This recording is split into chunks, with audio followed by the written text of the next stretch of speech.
I always forget to turn off the starting BGM. Hi guys, I'm half asleep right now, so I must apologize. The stream is going to be very short, and it's gonna be not my best, but it's okay. We're just gonna have a comfy knife. Hi, knife? Knife? Night. Sorry. Hi. Hi.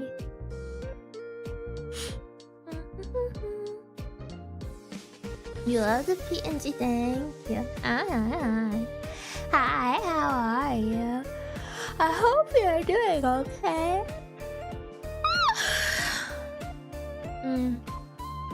Hi. I'm holding a giant bean that is bone bro. Bean bro, if you will. Bean bro. But yes, hello, Squiddy. Yes, I'm Squiddy.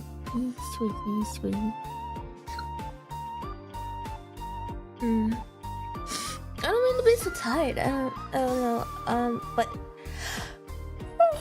how is everyone? It's nice to see you here.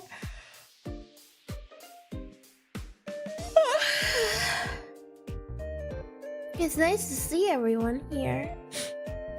Thanks for coming to hang out today. I don't know why I was struggling to say that. Please don't ask questions. No photos, no photo ops, no questions at this time.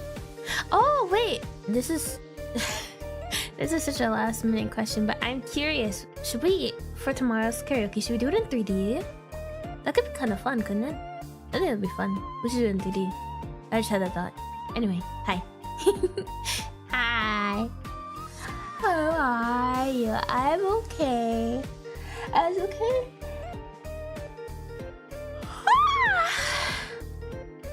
As okay as a dog can be, am I right, guys? Hey. I hope you guys like my devilish stare. I like my devilish stare. Had a stressful day.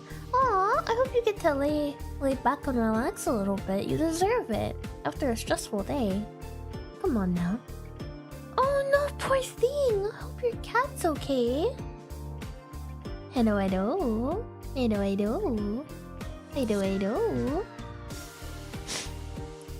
I should use this model more often, but the reason I don't is because it looks like I almost look like nude. I almost look like I am only wearing a jacket. Now, this is not a thought, but it looks like I'm only wearing a jacket. You know, so it's a bit embarrassing. I should redraw it at some point. I'm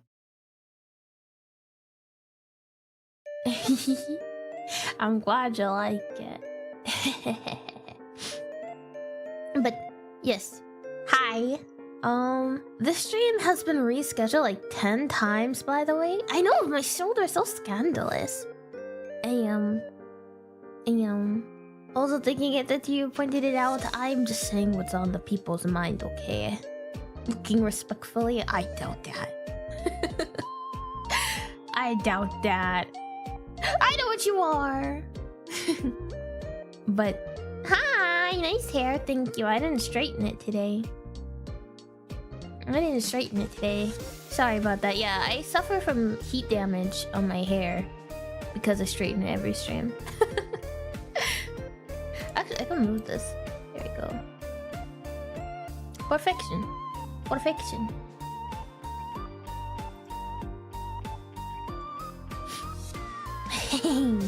I'm glad you can't take your eyes off of me. Let me see. What was I thinking? I was having a thought, and then the thought stopped happening. Silent Hill. Yes. I was talking. Can I touch your hair? Absolutely not. No. Much too delicate. No. But let me see. Silent Hill is what we wanted to talk about. I wanted to talk about Silent Hill since I played it. Squishy! Yeah, hi. Squishy. Let me see. I wanted to... No. When my hair's like this, you can't touch it. Straight hair maybe if you ask nicely. Well, this is Rara in her most sensitive state, you know. So fluffy. Let's see. Oh yes. Yes. My brain. So Silent Hill. Silent Hill. Silent Hill. I wanted to talk about it since why is my brain slow? Since we played it all those years ago, you know. Yeah. Thank you. Can I take a bite of the bean burrito, bro? Yes, you can. And I like to imagine you guys are folded all neatly.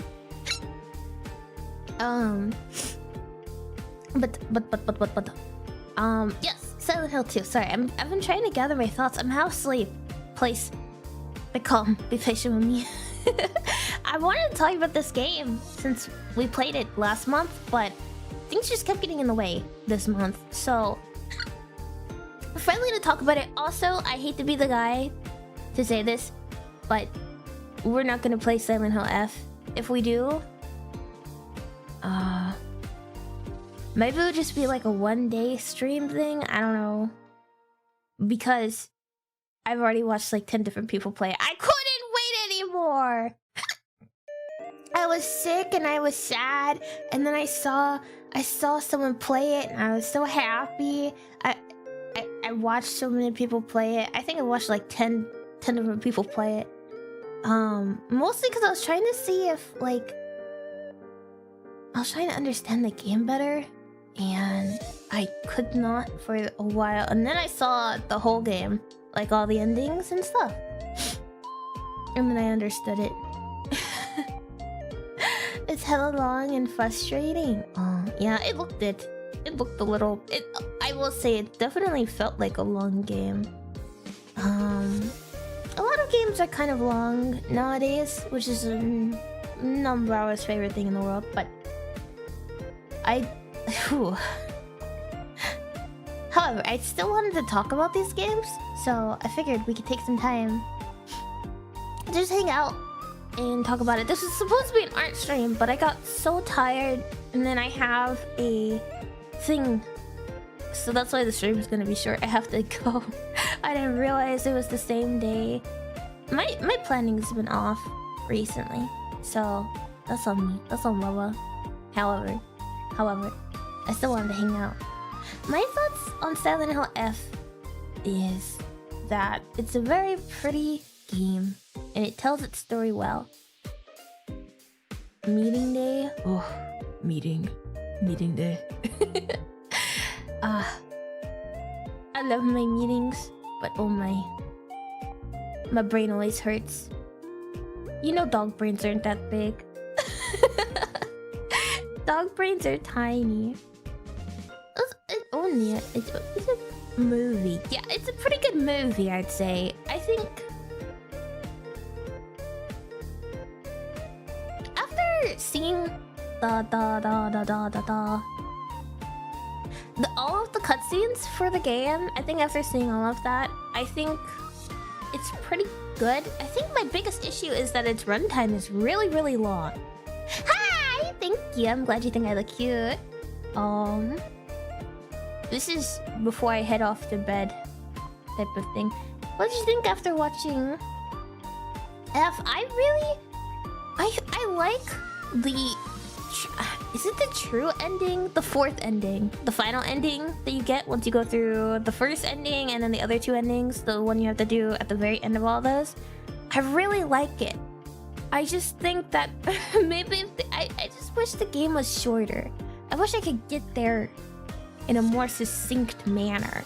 Because I feel like the game has a lot of filler. I feel like the game has a lot of fluff that you kind of have to cut around to really get to the meat and potatoes.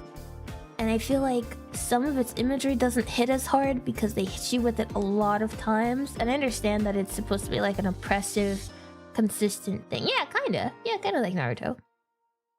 I just really wish that they trimmed the fat. Yeah.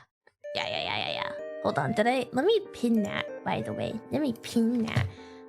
Spoilers. for Silent Hill F and Silent Hill 2, maybe 1 as well. So be cautious. There we go. Be careful, guys. Spoilers are a muck. It's true, there's a lot of fat in there. Someone has to render it out, man. Have you guys... Nope. Rara's about to... Hi! I was about to go on a tangent about meat rendering, where people render the fat out of meat so that they can collect the tallow. I'm not gonna do that today, but... yeah. The combat didn't do it for me. I saw a lot of reviews, actually, because I was really curious. Because I saw a lot of hubbub. I saw a lot of hubbub about the game. When it came out, I saw a lot of hubbub, and people were very divided on if they liked the game and they liked how it was told. At the start, I feel like a lot of that was just not getting to the end, you know, jumping the gun a little bit. But I will say a thing I saw a lot of was people not being a fan of the combat system at all, and definitely not for its harder difficulty. But that is. The vegetarian talking about meat. What's so wrong with that? Just because I just that's like saying, oh, a poor person talking about gold. You can still admire even if you don't partake, you know? I don't think that was the best. I don't think that was the best example I could have given, but that was probably not the best example I could have given, but I feel like it got the point across. So meat is good for you. Yeah, meat is good for you, but I feel like it's yucky, so I don't partake. It's yucky.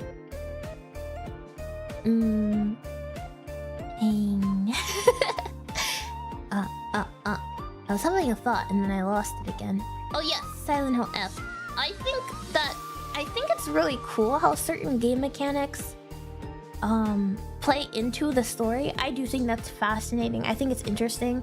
I think ignoring the fact that the combat system kind of sucks, not in ways that are enjoyable, and I also don't think that some... You would eat the meat off my plate for me, thank you. That's kind of why I have you guys with me all the time, so I can so I can scrape. It's like with an actual dog, you know. I can scrape the meat over to you guys. but I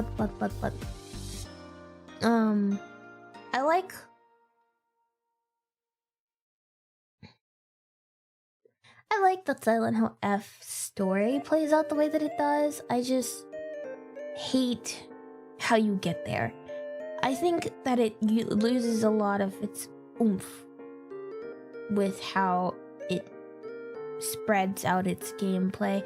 And after playing, you know, Silent Hill 2, I know that, you know, they weren't bombarding you with bosses, but I feel like the atmosphere for Silent Hill 2, maybe it's because I don't know.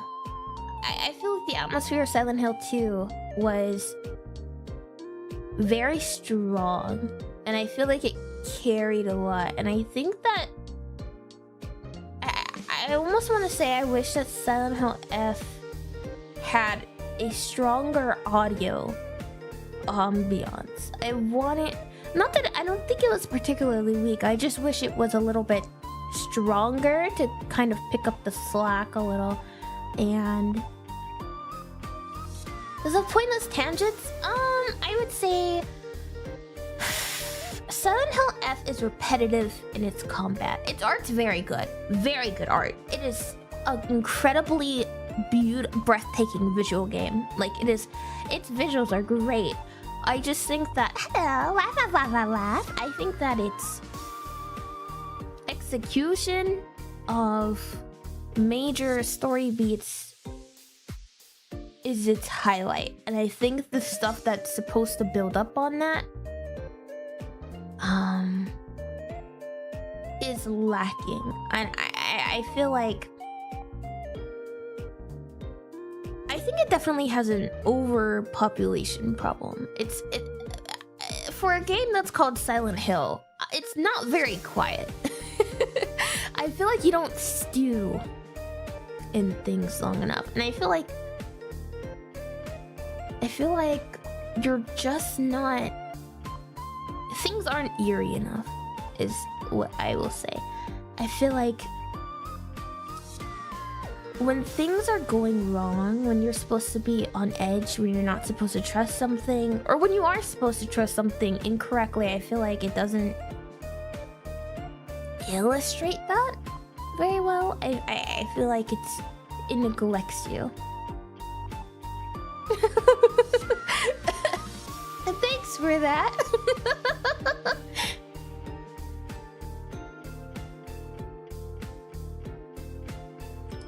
Eh? The F is literally a... Oh. That's fair. That's fair. That's fair. That's a fair observation that I didn't think of. Huh.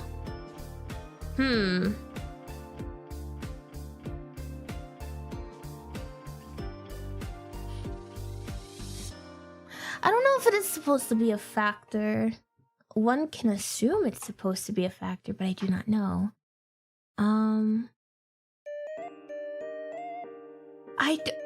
But even if it is supposed to be a factor, I don't know.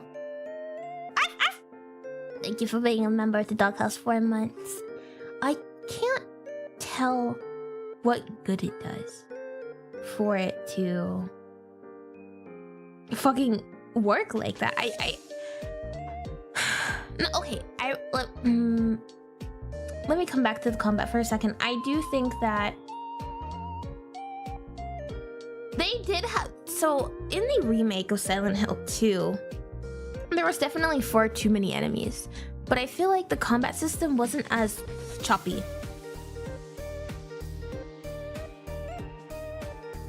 I feel like the combat system wasn't nearly as choppy. And maybe it's because... And I know that there was a complaint that the Silent Hill 2 remake was too easy. But I don't know. I think it's just the animations itself. I think the transitions for the animations itself really feel staggered. Like, all of the combat, when you look at it, like, you don't even have to play the game. You can go look at the combat online. It feels too sluggish and mechanical when you're watching it. It feels like there isn't a flow to this because you're not actually fucking fighting, you know? It's a video game. So you kind of want these things to feel smoother when you're going at it, when you're approaching it, when you're playing it, to, you know?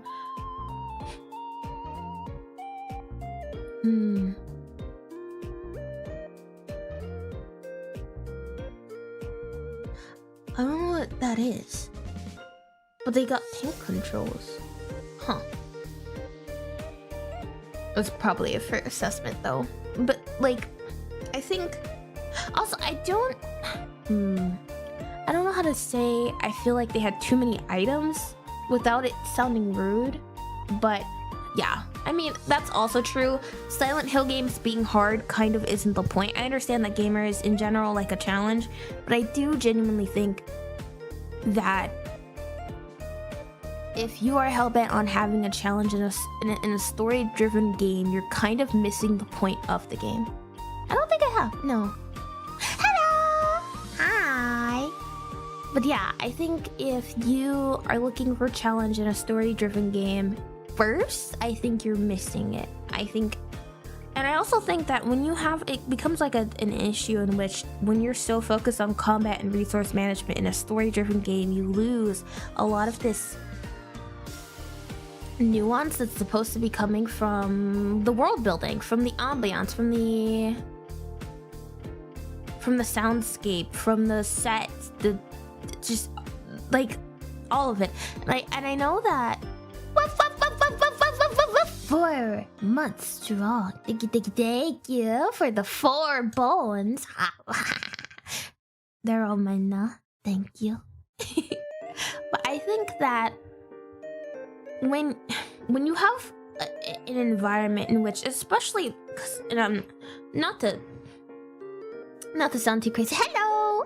Not to sound too crazy about it, but I feel like there was a bit of a tunnel vision effect on, or not on, in the development room, in which they were so focused on the game. I'm not saying this because I know anything, I'm just saying it from my own personal perspective, but I feel like they almost forgot who the target audience of Silent Hill games are, because they are not the person you're playing as in this game. And I think it's kind of important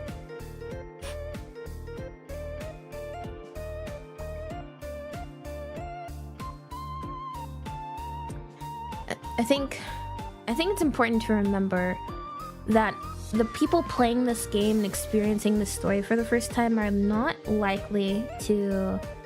Am I winning? I am kind of winning. I get to talk with you guys.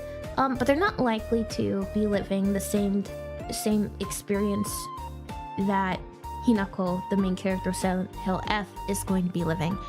They're not going to be a young woman with like marriage on the horizon, you know. I don't think they understood that in order to get this story across in a way that is kindest to the story they want to tell, I think that they needed to reevaluate how they were communicating these bigger strokes, because as fascinating as it is to see people do deep dives, the other thing is that a lot of people who buy this game, because the game's expensive, it's like $70 or something. The game's expensive, right? A lot of the people who play this game are going to get into the story, they're going to get interested when they first see it, and then they're going to start playing, and they're going to start playing, and they're going to get, you know, stuck on this routine, and by the time they're at like the halfway point, 75% of the way through the game, they're gonna kind of hit this emotional wall that I fear like a lot of people are going to like struggle to get over. There's this emotional hump that happens around the midpoint of the game, because they tell the story in two parts. Technically speaking, they tell the story in two parts, and I think that it works for some people, but it does not really aid itself. It doesn't. It is limiting its reach to gamers, to its core audience, by not just having its perspective be split, but it doesn't make this perspective split obvious, and that's the thing that really threw me off when I was first watching it, is that I couldn't thank you for hanging out. I'm glad you're having a moment between all your busy work. Kick your feet up if possible. But yeah, I don't think they... And it's a difficult... It's definitely an uphill challenge, but I feel like the story of Hinako is much more interesting than... not to shit on him already. I haven't even talked about him for the majority of the stream. I haven't even talked about him. But James Sunderland, Hinako's story inherently to me is far more interesting than James Sunderland, and I do not think that gamers are able to engage with her story with the same level of nuance and grace as they give to James Sunderland. And in my opinion, I feel like people give far too much grace to James Sunderland. If you guys saw my playthrough of Silent Hill 2, I kind of never liked him, like ever. And I only liked him less as we played through the game. And I know that there was a lot of people when we were playing who had a lot of opinions on Silent Hill 2, especially on my reactions to to certain characters. But I definitely felt much more emotionally tied to the characters in Silent Hill 2 than I did in Silent Hill F, and that was like the most frustrating part. I do not feel like you can get to like engross yourself nearly as well in Hinako as you can with James. And anyone who tells you can't is a liar. But with like Angela or Maria, I feel like when things happen in Silent Hill F, I was not as emotionally impacted. So, okay, we're officially going into spoiler territory. If you do not want any actual spoilers, I know I've already kind of danced around them, I've talked about it a little bit, but if you don't want any actual spoilers at all,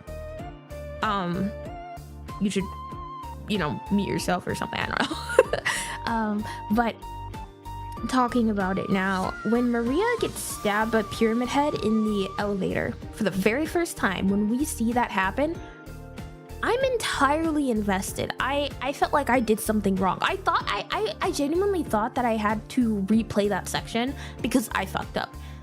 I thought something was wrong with how I played the game, you know? And at the start of Silent Hill F, you are with Hinako, you're playing as Hinako, of course, and you're with her friend Shu, who is her partner, like friend, and you guys meet up with your friend Sakuko and Wrinkle, and Sakuko dies here, I'm pretty sure.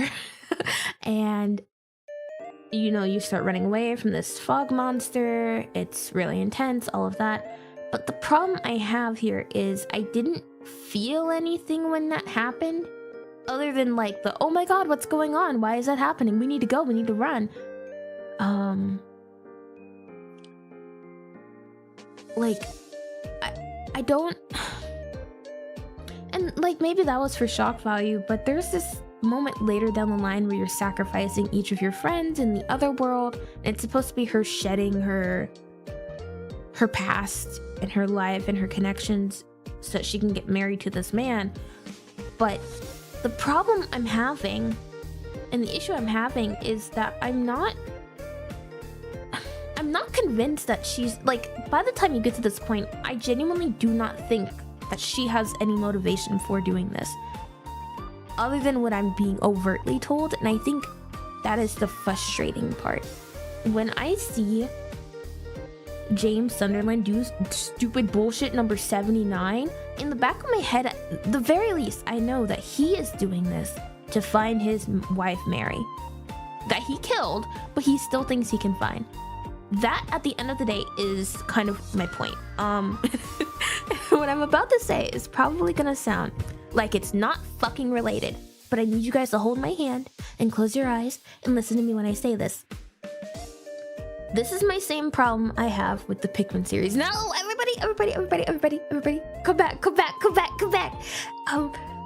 When I say that it's a problem I have with a lot of games, the easiest example and the one that always comes to my mind is the Pikmin franchise, okay?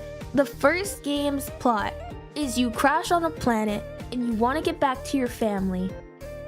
That's your motivation. Every single thing you do is motivated by the fact that you have 30 in-game days, 30 13-minute cycles to get every ship part and get back to your family before you die. That's all I need to know. Obviously, that's a lot more emotionally surface level than Silent Hill games aim to be. But my point is, when you go looking at newer versions of Pikmin installments, your motivation becomes significantly weaker. The emotional stakes are significantly less, and if they are heightened, they do not capitalize on it in a way that makes it evident to the player. Pikmin 3 is a great example of this. Your population is starving to death. If you guys do not find food, your entire planet will starve. But instead of that being a motivator, you're just kind of playing a Pikmin game and you're like, okay, I don't really care about anybody. That is kind of what I'm saying is what's happened here. Is that Silent Hill F does not give me enough to be emotionally invested in these characters. And I think the biggest reason that we have this uphill battle with getting emotionally grounded with Shu, Wrinkle, and Sakuko is that they don't give you space. They don't give you the space you need to invest in these characters.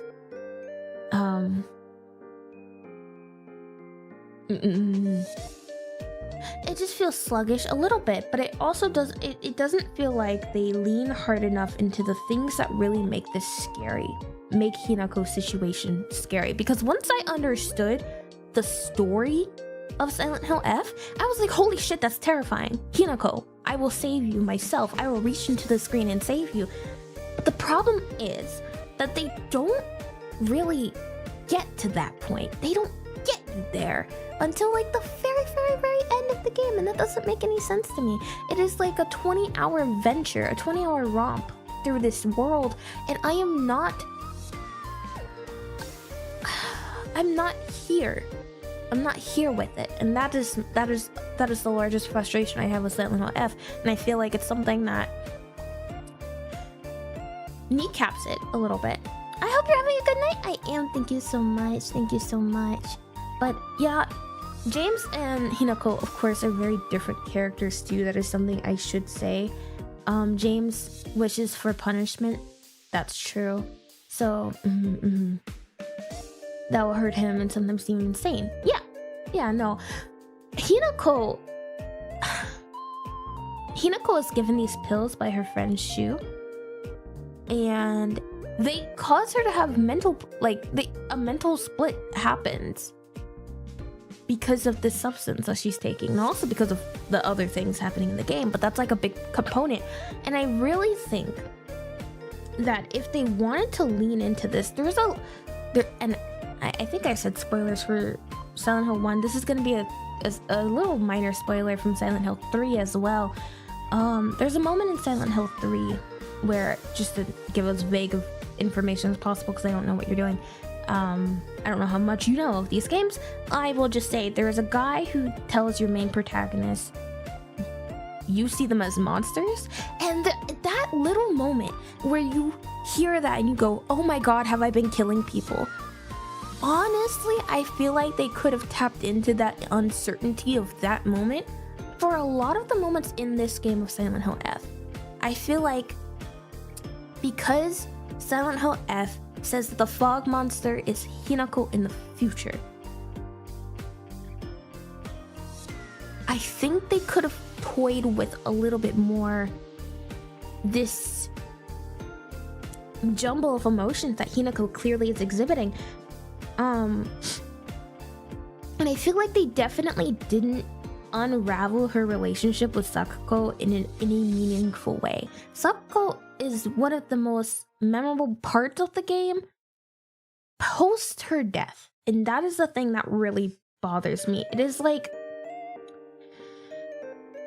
I feel like Sakuko only would have the payoff that her boss fight clearly wants to have if we had something akin to building up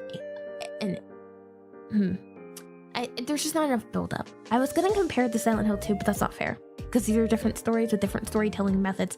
But I genuinely just feel like a lot of these emotional stakes, a lot of these emotional beats do not have build up to make them hit harder. I almost wish we could peel back the game a little bit farther. And with Junko too, Hinako's sister, I feel like we just needed a little bit more.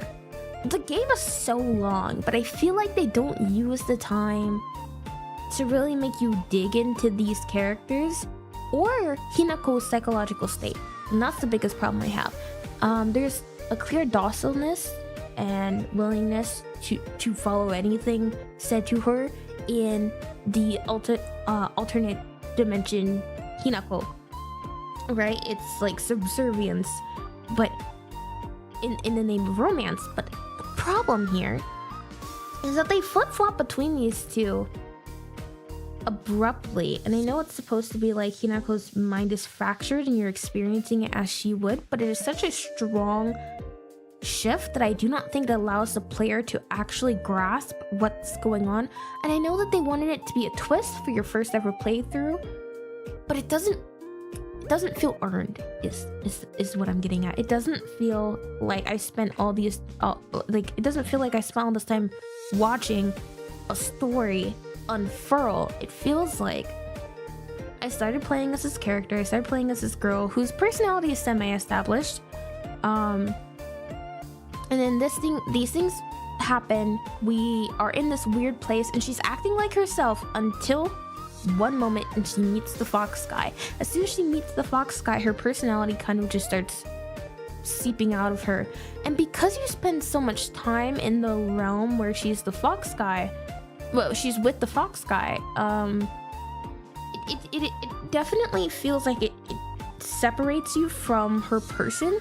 I definitely feel like you kind of don't get as strong of a human angle into Hinako's mind. I feel like you're very much limited to an outsider's point of view of her situation in comparison to a much more walking hand in hand with her sort of thing, if that makes a lot of sense. I think I just wish that we could have gotten a little bit more. Yeah, when I mentioned Silent Hill 2, I mostly mentioned it because I feel like it does a good job of, because Silent Hill F is very much so, in my opinion, it feels anyway, almost like a Silent Hill 2-esque game in the franchise, in which I don't really feel like it's as connected as the rest of the other games are. Hi! Good evening, good evening. I do think that there's nothing wrong. Yeah, her feelings are externalized, but I don't think... That's not unique to Hinako, right? That's not unique, but I don't think... I don't think they... So, this is back to like the target audience thing. I don't think the ways in which they're externalized are ones that are the best for the medium that it's given, and I definitely don't think that the story being told itself leans into certain aspects more. They don't have to. Not everything needs to be explained. I just wish it was a little bit more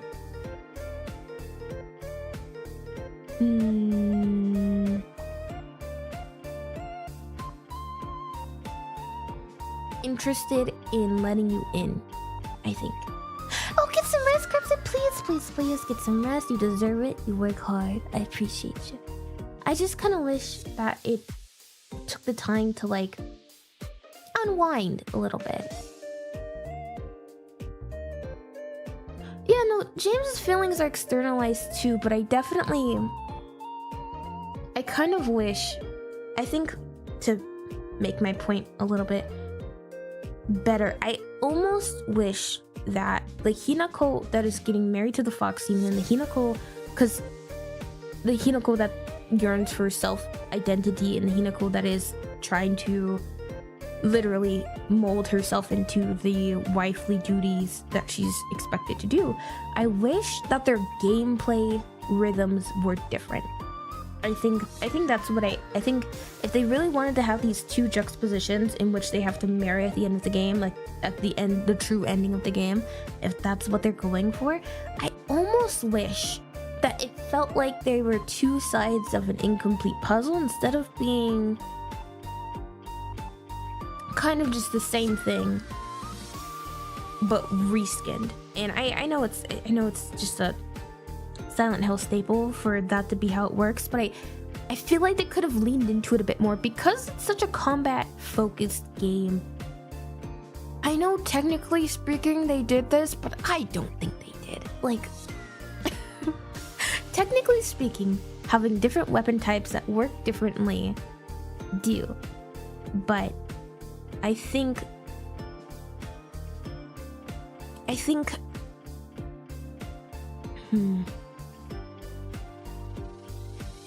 they could have pushed it a little bit further with how she carries herself, with how, because they changed how she speaks. They changed how she speaks. They changed her dialogue. They change a lot about how she carries herself in her own head. But they don't change her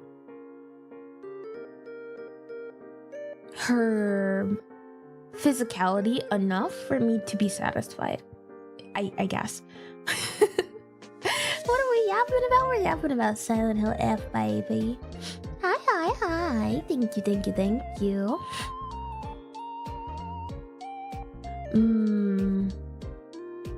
Yeah.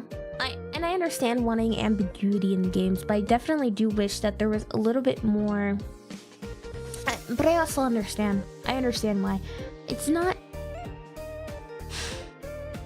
inherently flawed to have a character be reserved. There's nothing inherently wrong with that. The problem is that I'm playing this character and I kind of want a little bit more to pull apart with this person. I want to be able to, as I'm playing the game, feel like I'm getting to know you better. Yeah,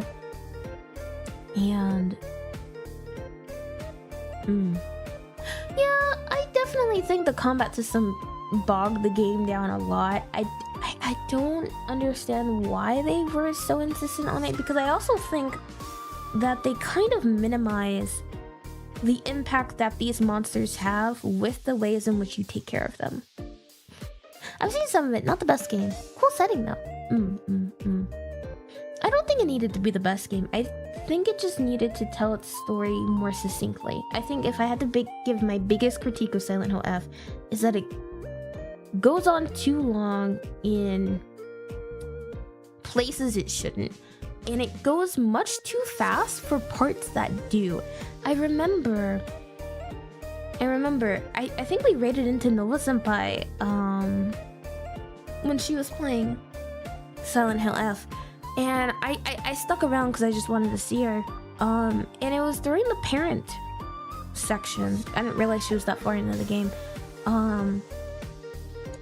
where I think it's where they either become a giant monster or the fog monster kills them. Can't remember which part.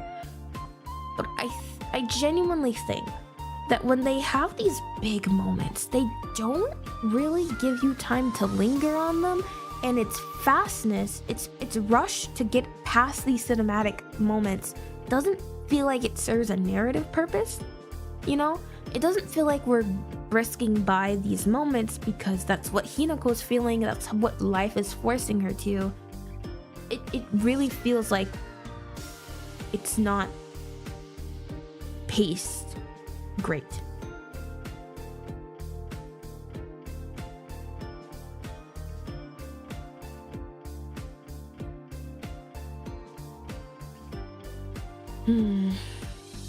The notes. The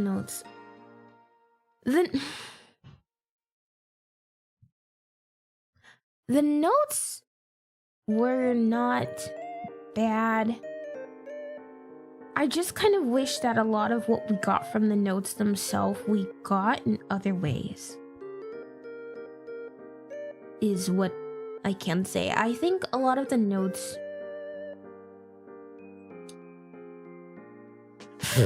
I think there was a lot of different ways to go about communicating the information got through the notes without making them notes. And I think Wrinkle is the strongest example of this. I honestly think obscuring Shu and the fox guy, obscuring them for the player and Hinako is a strong enough thing. I think leaving them ambiguous enough so that you cannot tell their intention and you cannot tell, you know, should I be trusting them? I think that's fine. But I think for Sakako and Wrinkle, especially given the fact that this is a game about femininity, about choice, about women, really, I think having those two characters not take up more space within the story definitely did a big disservice. And I think also the fact that you are alone but you're supposed to in the story be traveling with people, I think that really bogged down how connected I felt to these people, especially after Sakako dies and you're supposed to be working your way to reunite with Shu and Wrinkle, and you finally do, but they're never with you in in the game. They don't have any models with you walking about doing anything, right? I think if we had more time to be near Rinko especially, I really think it would do a service for...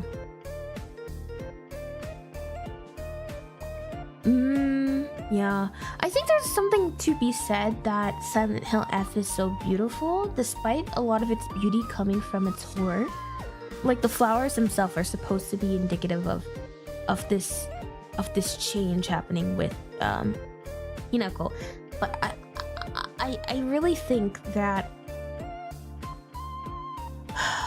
I wish it was a little bit less, because the one thing I will say about the other world is that when I was watching it, I kind of didn't initially understand that this was supposed to be on par with the other Silent Hills other worlds, you know? I didn't really get that at first. I didn't get that for a very long time. I wasn't really sure what they were supposed to be experience-wise, and I wasn't really sure what it meant or why I was being presented in this way. I didn't, you know, with a game like Silent Hill F especially, because I am not I'm sorry, did you just scratch at my door? Sorry. My baby just scratched at my door. But no, sorry, that distracted me. But I think I feel like there should have been I really wish that the fears that came with what the story's trying to push were more visceral in its execution. That's all I want to say. I think it would be best if the things that we were fighting made me feel gross to fight, you know? I kind of want something grosser with a lot of these, because a lot of the enemies are very pretty, or they're very floral. A lot of floral, a lot of doll, a lot of all of that. Oh, I'm glad you guys like the TV stuff. I can't wait. Next time we get a music video, we can add a new one. But it's called Silent Hill and has no connection to the other games. Well, I mean, Silent Hill 2's only real connection is that it takes place in Silent Hill. I don't really mind that it's called Silent Hill and doesn't have such a deep connection. It doesn't need to tell the type of story, but I do think that the issue with calling it Silent Hill is that it doesn't flourish in the areas in which I want it to flourish. I feel like there was a lot they could have dove into that we kind of don't, in the name of killing enemies. Yeah. That's a great point. There wasn't a character interaction that really drove the story forward, if we're not counting the fox guy, because of course the rituals that take place in the game. But I genuinely feel like when it comes to Shu, Rinko, or Sakuko, and Junko, there isn't, until Junko kind of at the end, but I feel like with a lot of these characters, there aren't really interactions that feel even a little bit grounded that really pushes narrative forward. Like, it doesn't, and it definitely was weird. Rinko feels off, and they kind of just don't dig deep into it. There's no, I want to go deeper. I want to have more depth.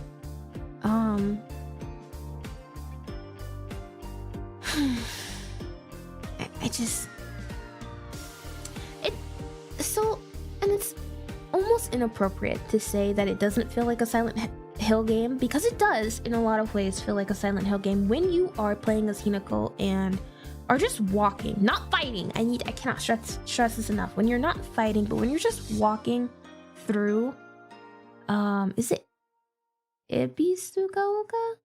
I forget the first part, but when you're walking through her town, it feels like Silent Hill game. It really does. The atmosphere in these moments are great. And then there's this section, because this is where I usually watch until I fall asleep. I've tried watching like 6 different people play Silent Hill, and it took me like way too long to get through the game when I was watching people because I'd fall asleep.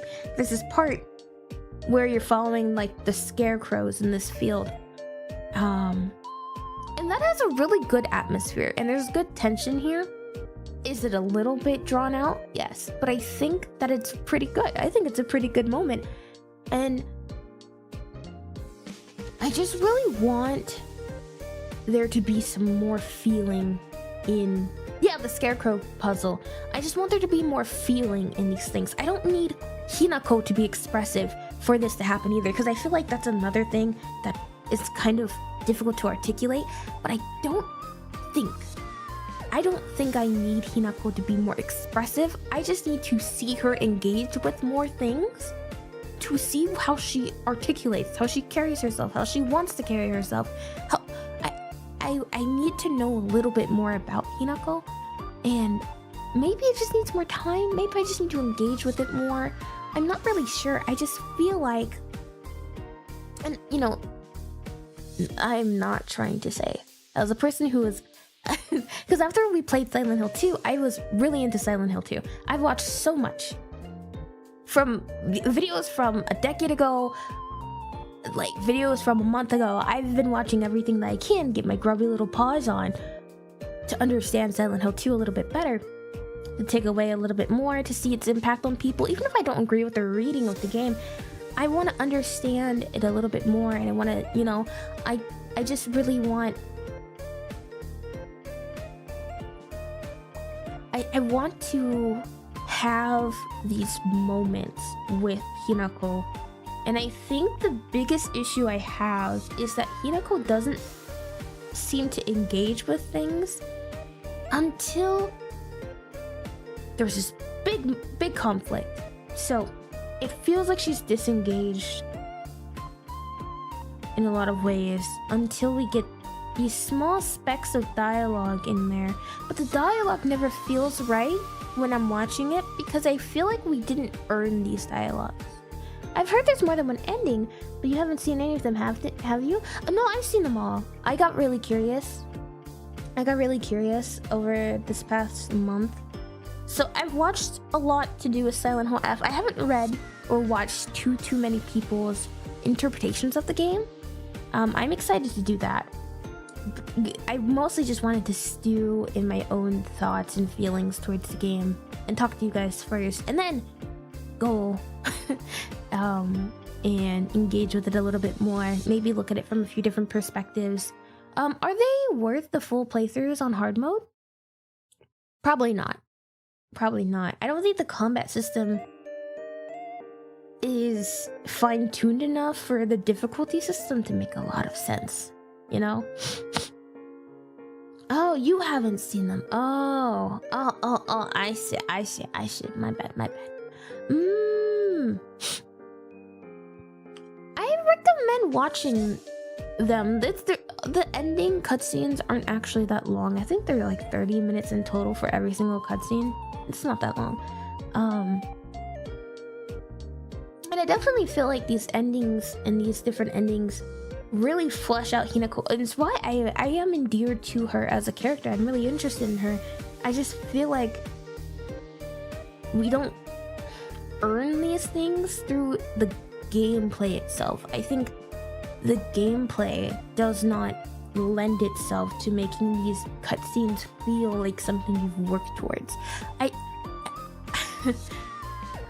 I feel like when you play through the game and you get to the true ending and Hinako is talking with herself and she's finding this inner peace, I feel like that's a really strong moment.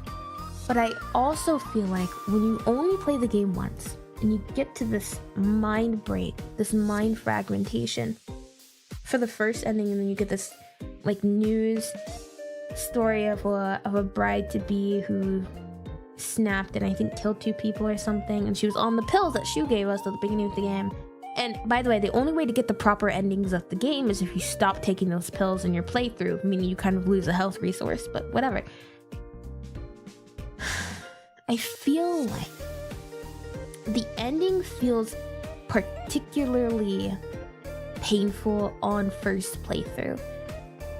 Because it ends when you're like, the actual story feels like it ends abruptly, then you get the post-credit thing, and now you're understanding where you're left off. I think, yeah, I just really wish that they didn't. I wish they had like 3 health items. Okay, 3 health items. The pills that don't heal for much, the bandages that are okay, and then a big health item. And I wish the rest of it was just items you could use to level up, because I don't really see their purpose to having that many items. Honestly, it should just be like the comb and maybe something else, right? I don't see the point of having that many items, especially when you don't have that big of an inventory slot. I don't think it's worth it, and I think it overcomplicates what should honestly be a game about Hinako. So cute. Thank you. Thank you. Yeah, I think for Silent Hill F, I just feel like it overcomplicates itself in some ways. There's a lot of nuance to this story. There's a lot of nuance to the choices they make and how they execute these things. But I definitely feel like there's an over-reliance on combat and there's an under-reliance on getting you emotionally invested. I think the strongest thing you can do when trying to convince people of a character, of a fictional character's humanity, is give them moments of reaction. I think seeing people engage with something is the clearest way to make us be able to tell who this person is. So to have Hinako not consistently have reaction, but rather have these specific pinpoint moments of engagement, I think that is a disservice to the story being told. Does that make sense? I feel like I kind of talked a while there. I definitely kind of got in a rhythm. I didn't even realize an hour passed. But I think the story itself does the way the story is told does a disservice to the people trying to engage with it. I think there's a lot to pick apart in this game, which is great, but I also feel like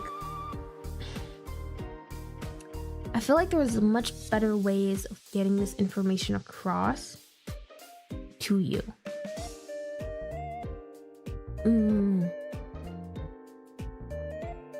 Maybe more cutscenes too. I do think that there is a possibility to have more moments of, not levity, but more breathing room moments through cutscenes. And I'm kind of confused. It's like a $70 game, isn't it? Why not have more cutscenes? I mean, like, genuinely, I feel like there definitely was stretches of time where you'd go without cutscenes, without engaging with Hinako, you know, and also because of the fact that a lot of this internal introspection happens in Hinako's little journal thing where you check for like all of your information. I feel like a lot of people miss crucial characterization that makes Hinako feel richer and fuller and more vibrant. But because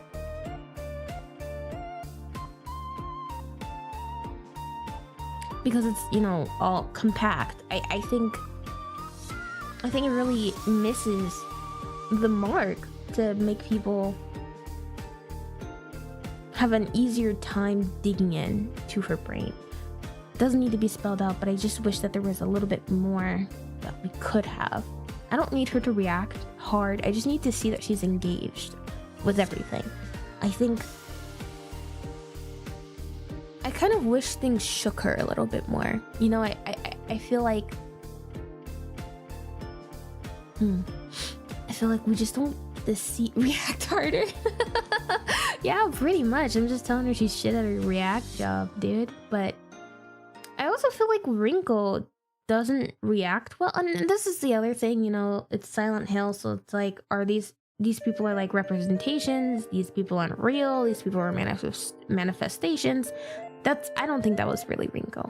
I don't, based off of how the story wraps up and concludes and explains itself, that's not, like, these are not literally, maybe Shu, whatever. But, it's supposed to be a little bit more open to interpretation and being literal, but I still want to have some humanization for Rinko. I want Rinko's distaste for Hinako to feel like it's more complex than her being jealous. Even if that's just that's just it. It doesn't matter. I need it to feel like it.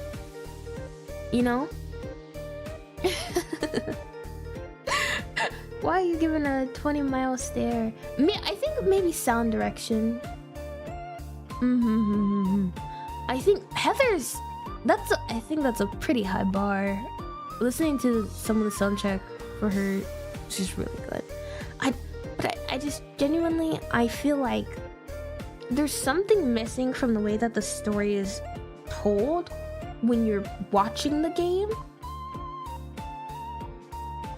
that undercuts the actual really intense moments. There's a lot of intense horror in Silent Hill F. There's a lot of intense psychological trials and tribulations in Silent Hill F, and I just kind of wish we engaged with it a little bit more in the game. In the game, I want it to be a little bit more. I want you to push a little bit more. I want you to push a little bit further to make these things uncomfortable and unsettling. I want to be unsettled in this experience. And of course, you can't sustain that feeling over the course of an entire playthrough. I'm not expecting them to, but I definitely feel like the progression of mobs, of enemies, also could add to that, and I feel like they do in some ways. Of course, at the end of almost every single horror game, you're mostly adjusted, unless you're playing one of those games in which you can't fight back. But anytime you have a game in which you can fight back, you're gonna more likely than not grow to be adjusted to the horror, to the sights, all of that.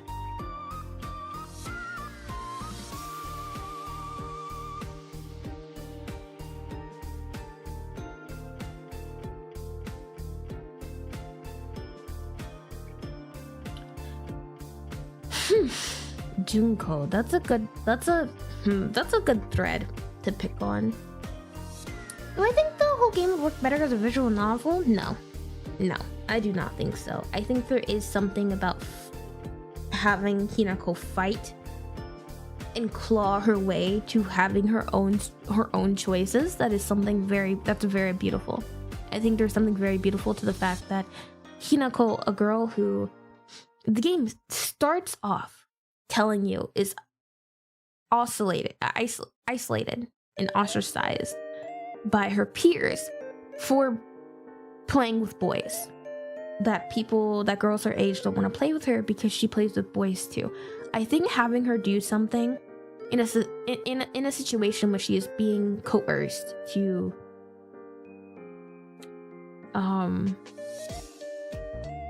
marry, I think it is important to have her fight. I think that's an important thing. If it didn't have the Silent Hill name on it, do you think the game would still be good by itself? Yes. I think having the Silent Hill name on it made people have higher expectations, mostly through nostalgia and bias, but also have higher expectations because it looked promising and it was a Silent Hill title. I do not think not having the Silent Hill name would have changed much. I think, and especially because there's the reason why I pull so much from Silent Hill 2 is because it's a very isolated story. It doesn't really tie in overtly to any other game. So I think it's important to look at it for the fact that all of its shortcomings are not because of the fact that it's a Silent Hill game in of itself. That's fair. I feel like I haven't actually listened to the soundtrack for Silent Hill F yet. I think I've listened to a few songs from.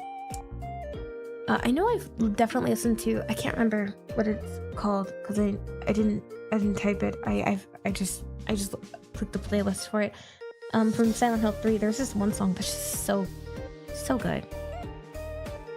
If you hear Silent Hill 3, you're already thinking it's that song, but it's so good. But anyway, I don't know how to phrase it. I just feel like Silent Hill F is really, really strong in subtle ways, and it's very weak in the broad strokes. I think it has so much good in there that it kind of makes me want to ignore the bad. But when I think about it, I'm like, do I want to play this myself? I look at it and I'm like, not particularly, because as a person who loves watching people game instead of gaming myself, mostly because games are expensive, when I rewatch a series, it kind of goes to tell me how I view the way the story was told if I'm interested in the minutia. You know? When I watch people play Outlast, when I watch people play The Last of Us, I watch in between the big moments. The big moments are still good. Big moments are still big. But they're not exactly what I'm here for. Like, and if I skip these things, I'm specifically missing out on the ways in which the story is told. I am missing out on the world building as it is being given to the player. And I feel like Silent Hill F does not strike the balance of having enemies, having them be integral to the story, but also not having them be intrusive. And I don't think having less mobs inherently solves it. I think the ways in which mobs are used, when you see an enemy, what that enemy's audio is, what that enemy's association is, I think all of that plays a very strong role in your willingness to engage with this story on a grander scale. The Last of Us definitely made fights fun, but not very repetitive. Through a lot of ways. Also, it's because The Last of Us didn't have that many enemies. You spend a lot of The Last of Us walking, engaging, being paranoid, but it is not a bombardment. Thank you. Please get some rest. I know this stream's pretty late, so I appreciate you being here with me. I will get some rest afterwards. I probably have to go in like 30. I'll see if I can go the next hour, but I have to wake up really early, so I'll see. But no, I think, and I don't even think Silent Hill 2's remake struck this balance. I don't know. I haven't seen a proper full playthrough of the original Silent Hill 2, which is something I do have planned to do. I just haven't gotten around to doing it yet because I've been so busy recently. But I say recently, it hasn't been recently, but that's a but just stay till morning easy. No, I have to be awake. I have to leave my home. I have stuff I need to do. I'm a busy gal. You guys only catch me on the evenings when I'm free. But what are they saying?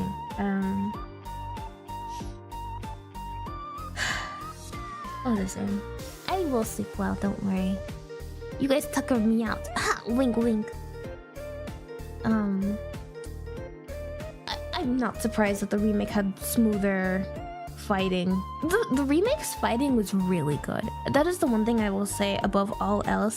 The fighting in the remake was really nice. It was really good. It felt good to do. Not like I liked killing them, because I kind of started feeling bad, and I always felt very uncomfortable because of like when you look at the creatures, it's like this feels wrong. There's something wrong here. I felt like I was being almost like misogynistic for killing them. Obviously they're trying to kill me, but like I felt like looking at them, I felt like I was doing something wrong just by killing them. It felt inappropriate. This did not feel right. I still did it. Fuck those guys. They suck. They spew acid on you. They kick you with 4 pairs of legs. They're assholes. But still, it did feel wrong, okay? Like there's the, and I do kind of like that about Silent Hill 2 as well. There's this like almost cognitive dissonance part that's like, I don't like that I'm killing them, but also I'm getting satisfaction out of killing them. I do think that the dichotomy between the action and the mental imagery of what you're doing, especially because I don't know if it's programmed like this, but a lot of the times when I was killing them and I'd stomp on them, it was like hitting them in the crotch. It made me uncomfortable. I felt like I was doing something wrong. And especially as soon as, I think it's Maria who planted it in my head that like, oh, was I cheating on my wife? Is that why I'm so guilty? Is that why I miss her so much? I was cheating on her when she was sick. Like for a long time, that's what I thought was the case. So I think the game really does a good job of making the mobs you fight feel like they're indicative of your character. And I feel like I feel like mentally the environment told me a lot more about James Sunderland, and also because they kind of specifically and explicitly tell you through the environment, through the storytelling, through the puzzles, that's the other thing, through the puzzles, that James has stuff going on. James doesn't really have to tell you a whole lot because the game is kind of telling you for you, and I feel like they kind of just needed to lean in more with Hinako. I feel like if some situations and some of I think no, this is exactly what I think. I think if the way you fought the enemies was indicative of what these enemies represented to Hinako, I think it would be better. I think it would be much stronger if how you fought these enemies and how they fought you reflected and made you feel as the player what Hinako is supposed to be feeling while engaging with these creatures that are mental reflections of the turmoil she's going through. I genuinely feel if they got in Hinako's head and expressed it through the gameplay, it would be a much stronger game. And to circle around back to Outlast for a second, when you're playing Outlast, you feel like you're miles upshire. There's a moment in Outlast Whistleblower, it's one of my favorite things in the world. I love Outlast so much, but Outlast Whistleblower is my favorite part of the Outlast franchise.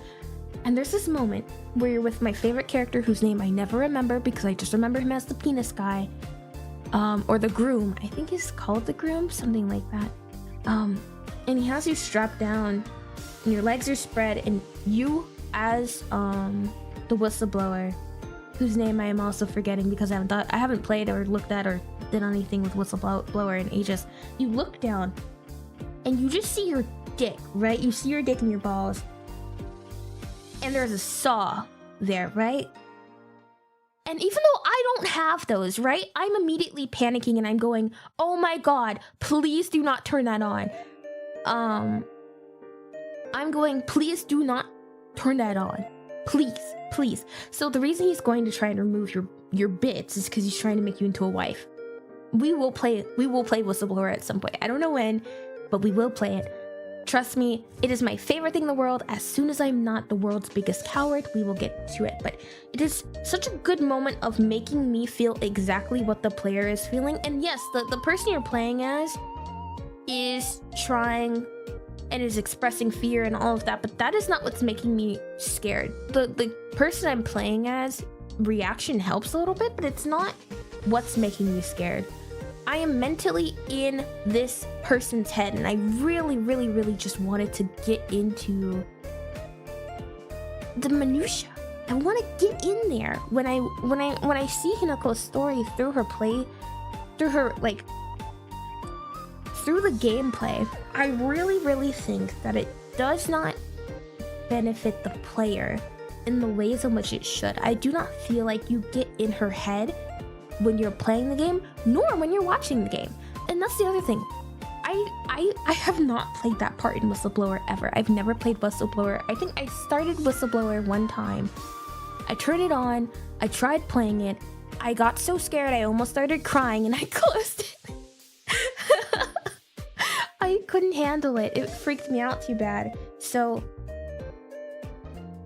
when I'm talking about getting into the person's head, I really think that you can. I think gaming especially is such a strong medium for getting into another person's head, because you're doing their actions.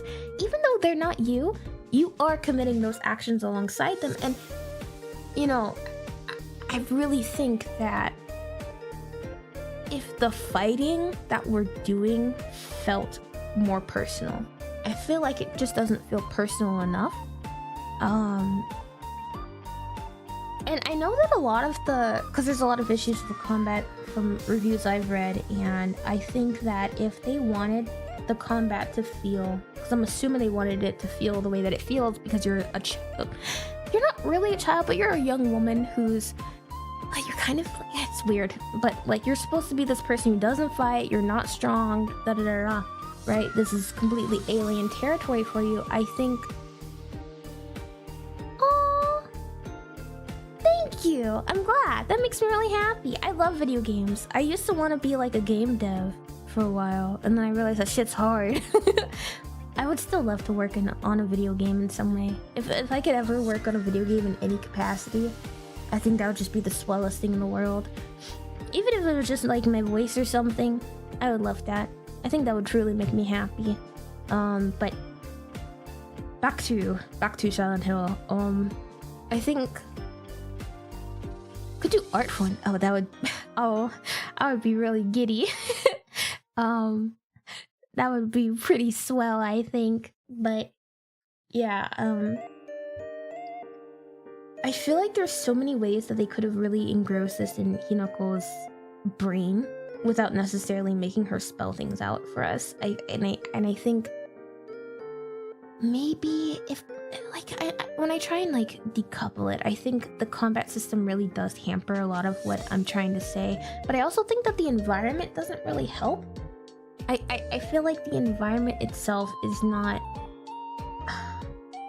hostile enough. There's not enough hostile architecture, guys. But I really think that there's a point to the environment not being overtly horrific, other than there's monsters and this plant shit kind of kills you. But I feel like they don't work in the ways that I want them to. Maybe I'm just being picky. It could be just that. But this is also, yeah, the world doesn't hate you enough in Silent Hill F, and you do not get to hate the world enough. I feel like when I'm playing a game, I want to like feel alongside you, the character I'm playing as, and I feel like you don't. When you're playing as Hinako, it looks like you're just performing the motions, and that could be there. And I don't want to brush this aside, because if that is the intent, I feel like it's executed, but I also don't think that is how you would execute going through the motions. I almost want it to be more obvious in your face that the way you're performing combat is supposed to be like you're going through the motions. If the big emotional through line is Hinako making choices for herself, I feel like when you're in the other world, it should feel like the action is just you going through the motions. I feel like it should be televised, it should be telegraphed that the actions you are taking, not just in the cutscenes, it is not of your own volition. I think there's a really interesting way they could have done this, in which they start you playing like you are in the overworld, and then as soon as you meet the fox mask, your physicality changes a little bit. And then by the time you're at the end of the game, you will notice there's a significant playstyle difference between I'm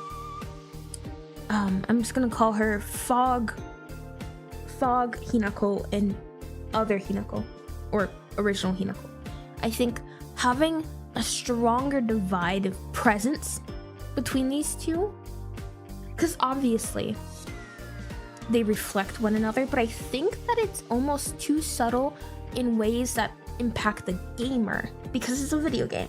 So visually, you can tell, yes, you have a fox arm in the other world, your sleeve is gone in the real one, you have your back is branded, your shirt's ripped. you have a fox mask. You kind of can't see your face anyway, so it doesn't really matter. But like, you know, a lot of these things transfer over. But I feel like there's so many more ways because video games are so tangible. Video games are so physical. With how your brain engages with it, I genuinely think they could push a little bit more into making you feel like these things are different. I think that's and I don't think I understand what you mean too, Neru, but I'm always trying to be, because I don't have the cultural relevance to have initially picked up upon most of the nuance of Silent Hill F. I will say that. Like, when I engage with the story, I'm engaging with it from somebody who is outside of the club, you know what I mean? So I do think it's a little insensitive for me to say that there's something inherently wrong with the depictions and ways in which they go through visualizing the horrors of what Hinako is going through. However, I just wish that it wasn't so abrupt, is what I'll say. I wish its abruptness was not as stark. I wish it was a little bit gentler with its approach, not in its horror, but in its progression of horror. And I also think that the bosses in the game are much more horrific than the enemies you fight and encounter in the game repeatedly. It undercuts how grody the actual enemies, like the bosses of the game, are. I think the bosses are far more horrific than most other creatures in the game, and I think it's to its detriment. There is one enemy, if you know, who is pretty gross when you first see it. It's repulsive, it is terrifying, and it is obvious as to why it would be here in a Silent Hill game. But I genuinely don't think that should have been made into a common enemy, and I also don't think overexposure benefits most of the creature designs. I don't think these designs work well with overexposure. These designs almost feel too out there for the overexposure that you get by the time you've completed the game. And I think it really removes the thorns from how striking these things are. I think we lose a lot of sting from the horror that Hinako is subjected to because of the fact that we see some of these creatures so often. And then also, I will say, a lot of their animations are kind of stupid. I remember I was explaining this to my sister one day. I was talking to her, and oh, it was when I was really sick, so she was putting up with my bullshit, right? And she was being really kind. I really appreciated it, but I was like, dude, you should have seen this guy in Silent Hill F. He does such stupid movements. I've never seen an enemy look so dumb. I was on I was on cold medication. This was like 2 weeks ago or something. But I just remember that really stuck with me because there's some really interesting stuff. I know, my family's really sweet. But there's a lot of interesting things happening in this game, but there's also some things that really bog it down. And I feel like the animation, despite it being a $70 game, it is such a bitch to look at sometimes. I don't know how to phrase it in a nicer way. It's just such a truly frustrating thing because I'm looking at these models. As a person who loves 3D modeling, who loves 3D art, I adore it. It kind of frustrates me that they're animated in such a way that I understand what you're going for, but I also feel like it is important to understand that sometimes it doesn't really work. A lot of their movement is very janky, with intention. I understand that. The intention is for this doll motif to carry through a lot of the game. And it's why so many of the enemies are dolls. Or are attached to dolls, or... Oh, is your sister also a gamer? Yeah. She loves video games. I would say she's probably the reason why I had so much exposure to a lot of the games that I love, because we both loved playing them together. So I'm very fortunate I have her. She's a bit more normal than me in a lot of ways, but are we conspiring on Silent Hill? Yes, we are. But yeah, I genuinely feel like Silent Hill F. Oh yeah, no, she's such a massive nerd. I love her. She's a giant dork. But I don't know. I think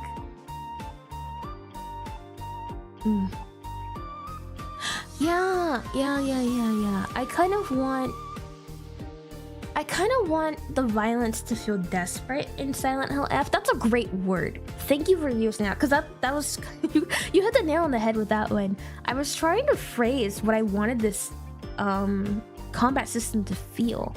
I wanted there to be this dichotomy between control and desperation, because I genuinely feel like that's what the end of the game, all of the cutscenes between the fog monster Hinako and the other version Hinako, the original Hinako, whatever you want to call her, is this dichotomy between restriction and lashing out. And if their combat reflected that, I feel like the game would have been much stronger for it. I feel like there needed to be more reinforcement of these ideas. I feel like the gameplay itself does not reinforce what we're going for. And I definitely feel like there wasn't as much reinforcement on Hinako's perspective of how like her community impacted her and her decisions and choices in isolation through the setting. That is the other thing I really wanted. I feel like the setting didn't make for a very isolated image often enough. I feel like the frame was too crowded most of the time. I felt like a lot of the frame was much too crowded, or lighting was too warm, or I don't know, I didn't feel like I should be alone here. And not in the ways in which where are all the people, but it felt like I was just waiting for an enemy to show up instead of dreading it. Instead of, you know? I think that's like one of those big things that I desperately wanted from Silent Hill F. I wanted it to feel desperate. So I do thank you for using that word.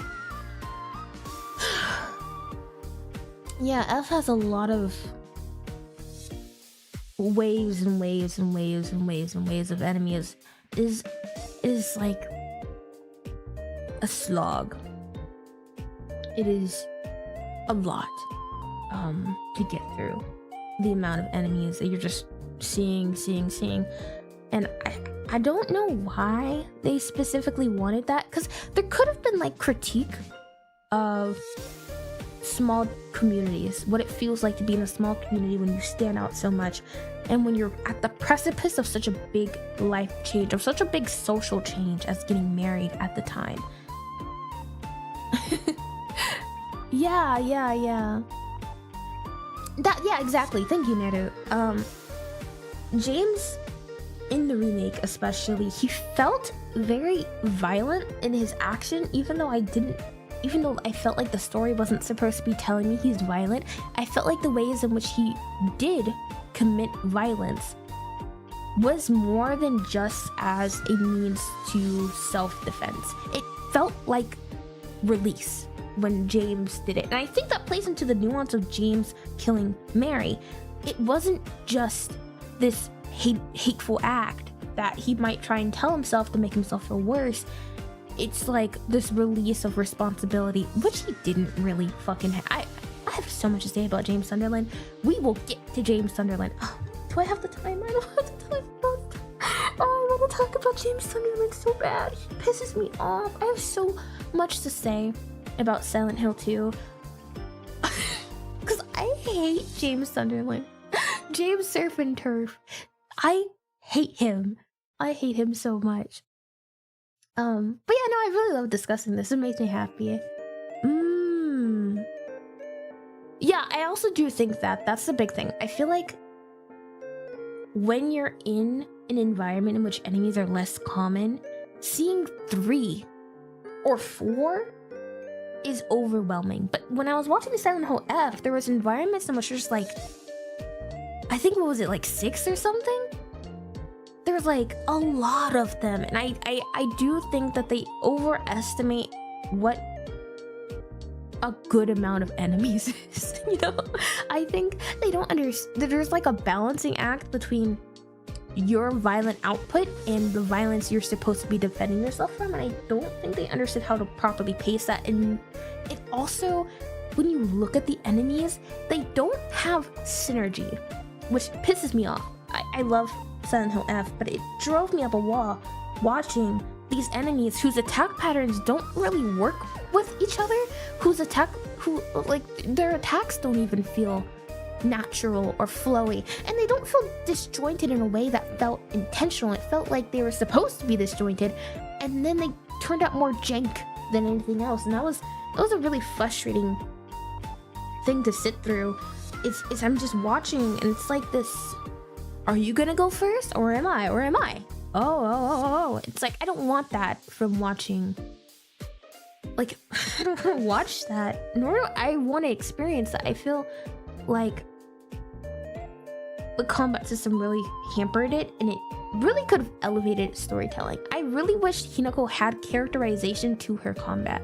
I really want, when Hinako is doing a final killing blow, because there's a few moments actually where Hinako hits something in a cutscene and she just keeps bashing at it. She is crying out, she's yelling, she's like in distress, and it really fucking hits you. It really hits you.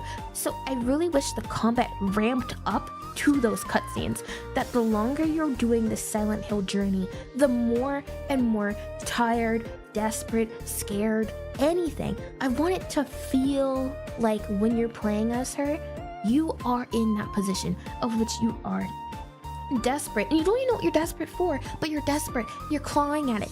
I want you to claw your way through this game instead of, you know, you're planning out your attacks. Oh, I parry here. Let me charge my focus here. Let me do this. Let me do that. I need to take this item. I want you to feel the urgency that Hinako clearly feels in these cutscenes, because they are not there in the actual gameplay that takes up a bulk of the story. And a lot of the storytelling that you experience in a game like Silent Hill games comes from environmental storytelling, comes from notes, letters, puzzles, all of this, and it doesn't feel like you're getting that. And that's a good point. The ability to run from a fight. Now, you don't need this for a lot of areas, but you definitely shouldn't be confined to a fight unless it's a boss fight. And I feel like Silent Hill F had a lot of areas in which it wasn't necessary. It wasn't necessary to, like, I don't think you should have to do a lot of these fights. And I also don't think, I think when I was watching, I think there's quite a lot of times in which I was like, why is there another enemy here? In fact, the person I was watching, I think literally yesterday, because I've been watching a lot of people play. I've been excited, I like it. And it's also just really nice background noise while I'm working. But I really feel that item durability is stupid for a game like Silent Hill. And I also really feel like if this is already resource management, you should be able to leave combat situations. Not all of them need to be mandatory, you know? And that's also, I really do like that. As much as I shit on James Sunderland, from my perspective, from my lived experience, I feel like I'm totally entitled to shit on James Sunderland. I think the other really great thing about James is that he did connect with a lot of people. I think it's a really important thing that you see yourself in characters that are flawed, and when you see yourself in these characters, you kind of have to talk to yourself about why you see yourself in these characters. And is it just because of their story, shared life experience? What is it? And is that something you want to look at? Why is it? You know, I think that's fun. I love seeing myself in characters who are kind of shitty. And I like it. It makes my day. I like seeing it because it kind of... Love the hair. Thank you. So sweet. But yeah, I think that's the beauty of art, that it really pulls you into an experience. You look really different today. I didn't straighten my hair. Sorry about that. But I'm ready for bed, so don't expect high maintenance out of me, lads. We're talking about Silent Hill F. Read the pinned onegaishimasu. Yay! I love 90s anime, so that's pretty high praise, in my opinion. Also, I don't know why you'd need stamina management in a game like Silent Hill. I feel like that's a bit stupid. But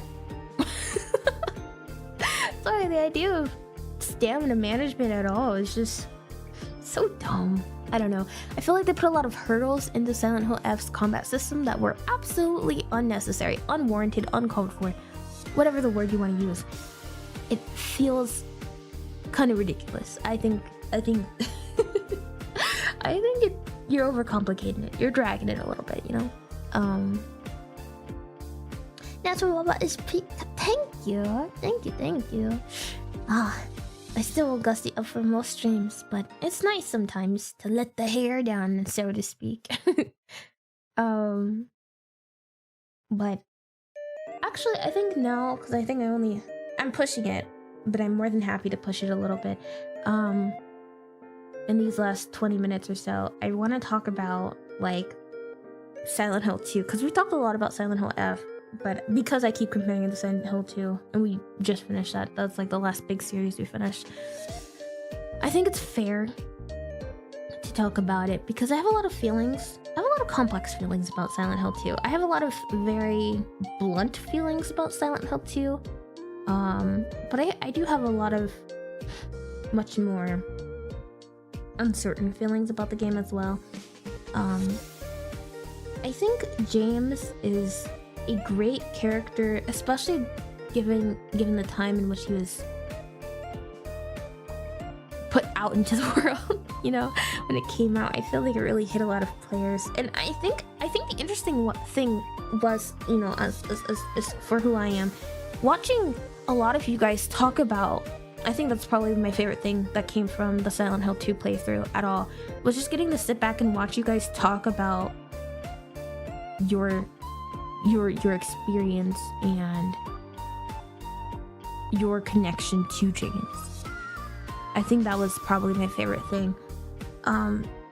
Because I think that's the thing that shocked me the most, just because of how I personally internalized his story from the jump and how I internalized his character. I felt almost like an outsider looking in while watching a lot of you guys interact and engage with me, which is really fun.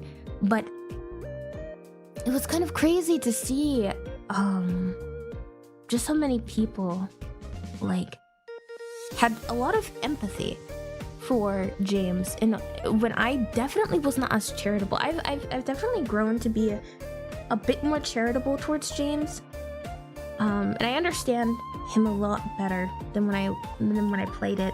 The "because I hated you" line was so funny. I can't believe didn't I call that or something? I was like, "because I hate you," and then he said it. I felt like, God, that whole chat scene was crazy between him and Mary. But there's just something so deeply it was so funny. There's something so deeply problematic about how James Sunderland carries himself and torments himself.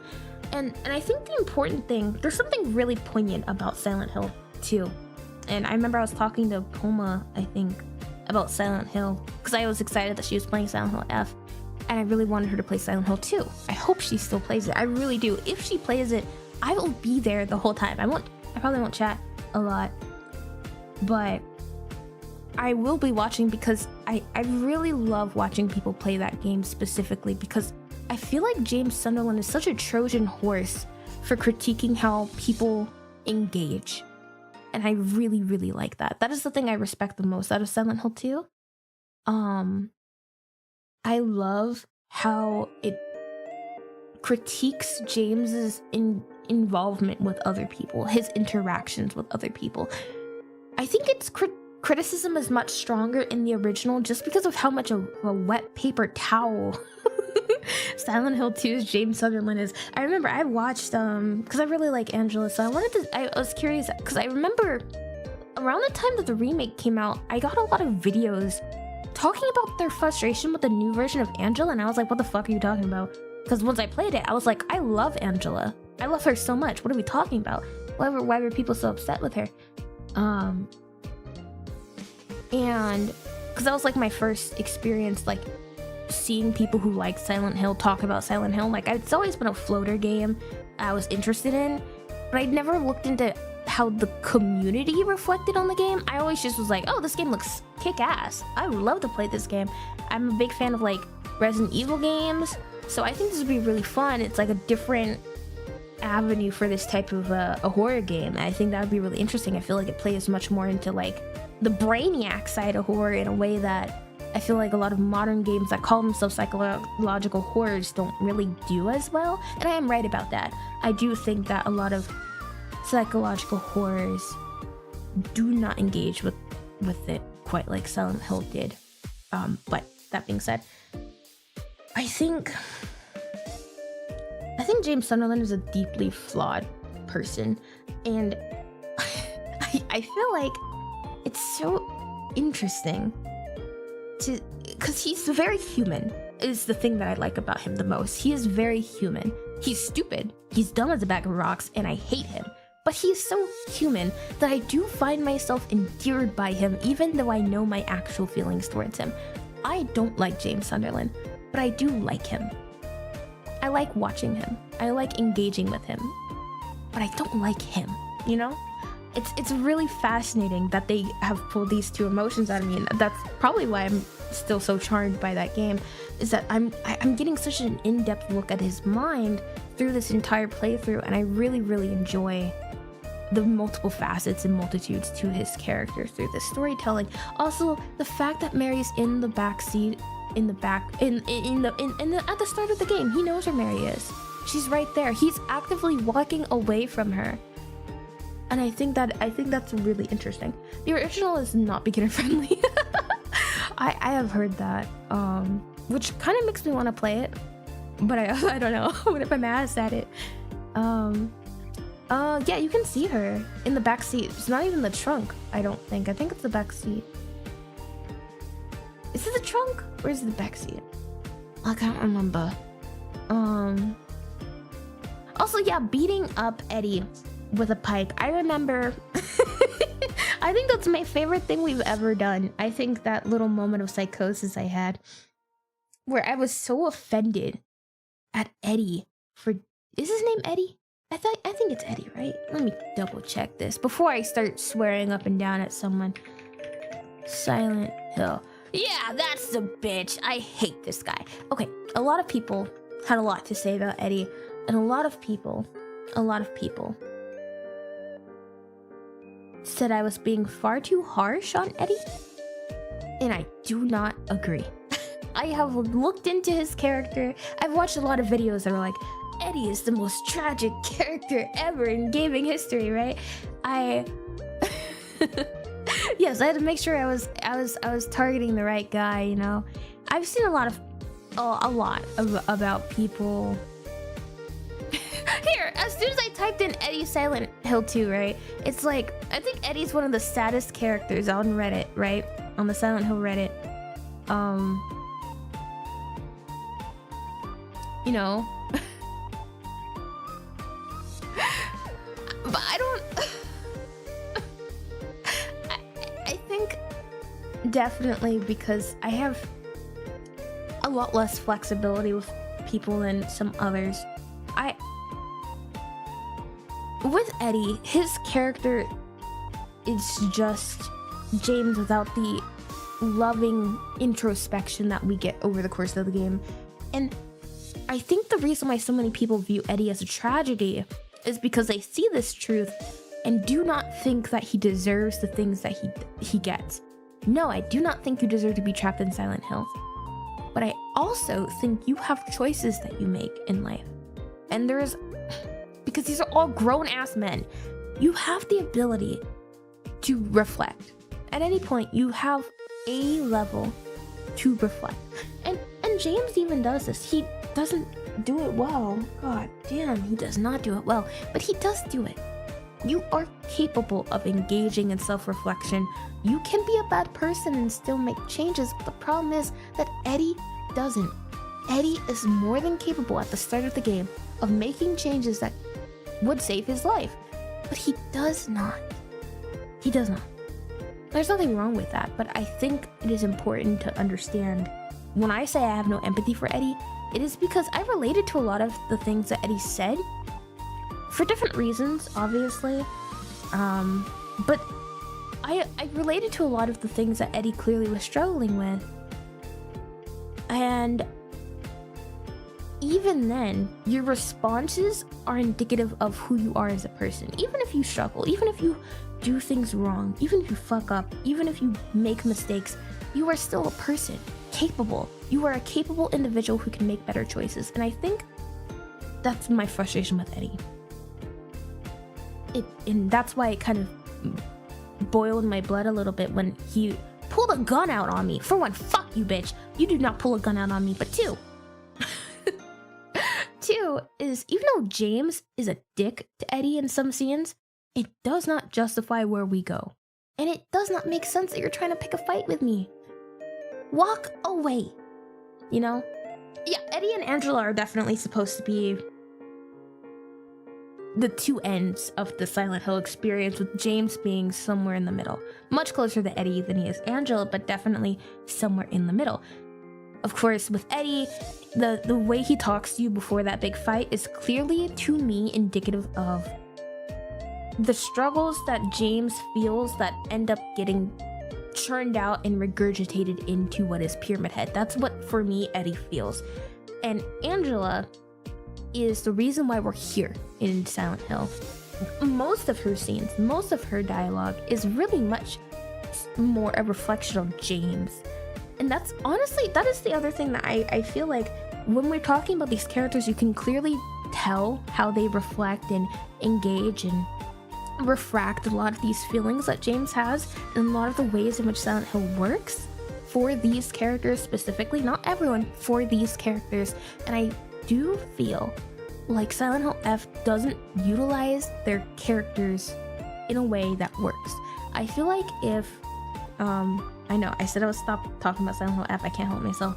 Sakuko, there's an entire section for Sakuko, and I feel like if Sakuko was with you the whole time, talking to you, engaging with you, or you had cutscenes where you'd meet up with her, talk to her, and each time you met up with her, there was something a little bit different. She was progressing through her character arc from your point of view, your internalization of her character as Hinako in this fractured mental state of yours. I feel like it would have made her fight, when you fight Sakuko as this priestess, I think that's what she's supposed to be. Once again, no cultural touchstones to make these connections stronger, but I feel like it would have made it a little bit more profound. And then when you end up sacrificing Sakuko for this marriage of the fox, it would have felt a little bit more poignant if we had a little bit more build up. Because I just want you to imagine if you were playing as James Sunderland this whole fucking time, right? And then you get to a room and it's a girl on the steps. The room is engulfed in flames, and she comes up to you and says, "Mom, I've been looking for you," with no fucking context. It wouldn't feel the same. We've watched Angela through the whole game, through these small fucking moments, these tiny moments. We've endeared ourselves to her. You don't need a lot of time to make a player invested in another character. That's the great thing about humans. They get attached very easily. You just kind of have to play your cards. But they can. They're able. They're capable. And I feel like Silent Hill 2 really plays with that fact. The fact that you're so easily engrossed in these people's lives and their struggles and their perspectives. And I think that the remake really makes this easier to see too, because as soon as you hear Angela go, you see it too. And James you know, James had said it's hot as hell in here. She goes, it's always like that for me. It clicks with you. Holy shit, that's how she's seeing the world, right? And then it takes you right back to Eddie's fight where it's fucking freezing all of a sudden. And it makes it make more sense for newer players that is a little peek into how Eddie is seeing this world, how Eddie is seeing Silent Hill. And it's very helpful. It's a very helpful storytelling device that I feel the remake definitely bolsters. But those two scenes in their own ways are in the original game, with Angela's daddy fight being much more on the nose than the remake. Though the remake does, I do want to say, a lot of people are like, I'm sad that they took the pistoning of the piston motion from the room, and it's technically still there. I rewatched a lot of Silent Hill 2 remake and the original. It's still technically there. It's just done in a little bit different of a way. I do like that it's more subtle in the remake, but it definitely doesn't hit you over the head as hard. Though I don't think it needs to, given what the fuck the abstract daddy is anyway. You look at that monster and you can tell, holy shit, Angela, I'm gonna kill him for you. That's what you're supposed to feel, and that's what you feel. And I think it frustrates me because I know that the people who made Silent Hill F are capable of making me feel these things. Silent Hill 2 definitely does. And I also remember seeing some sort of discussion on the ambiguity of James killing Mary. And I really think, for me, I felt like there was ambiguity when it came to his reason and his choices and his personal feelings, but I think it's important also to take note of the very real statistics and why those statistics take place. A lot of, if you look into it, a lot of spouses of people who have terminal illnesses or cancer, things like that, there is a disproportionate amount of men who leave their partners. For a multitude of reasons, but it's disproportionate when studies find it. There is reason for these things, and I think James Sunderland is actually a really interesting, really interesting way of analyzing that type of mentality.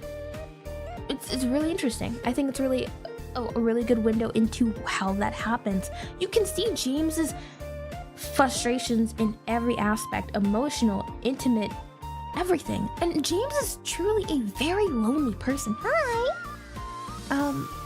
James is truly a really lonely person. He is very isolated. He is scared. He just is. Thank you. But he's a very scared, isolated person.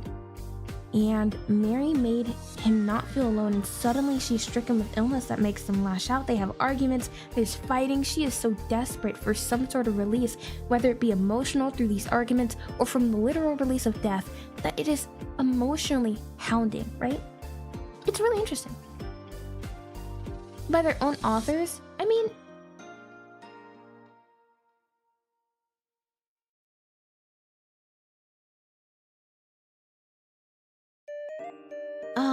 but yeah, I think they mixed it well enough.